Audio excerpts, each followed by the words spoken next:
Сәлем достар, натурал санның бөлгіштері, натурал санның еселіктері тақырыбын бірге қарастырайық. Натурал санның бөлгіші деп, сол сан қалдықсыз бөлінетін санды айтамыз. Мысалы, және бөлгіштерін біз қысқартып Б әрпімен жазамыз. Қай санның бөлгішін табайын деп жатырық, соны Б әрпімен белгілейміз, және жақшаның ішіне сол санды жазамыз. Мысалы, болсын бізде 15. 15 санның бөлгіштерін табайық. 15 саны қандай сандарға бөлінеді? 15 1-ге бөлінеді, қалдықсыз. 15 3-ге бөлінеді, қалдықсыз. Және 5-ге бөлінеді. Ең соңында өзіне де бөлінеді.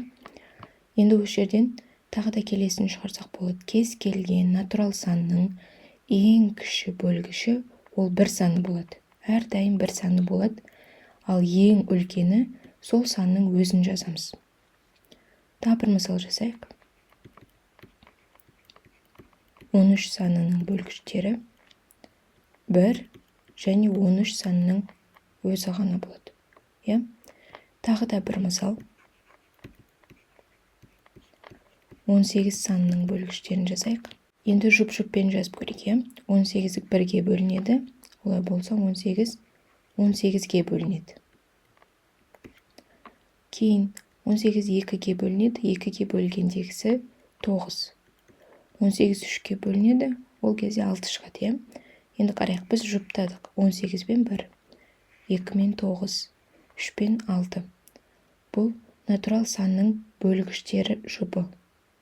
Және олардың бір-біріне көбейтіндісі қазір 18 санның өзін береді. Ал натурал санның еселіктері деп, осы берілген санға қалдықсыз бөлінетін санды айтамыз. Мысалы, енді еселіктер дегенді Е әрпімен белгілей боламыз. Және қай санның еселігін тауып жатырық? Мысалға 2 санныкі болсын. Соны жақшаның ішіне жазып қоямыз.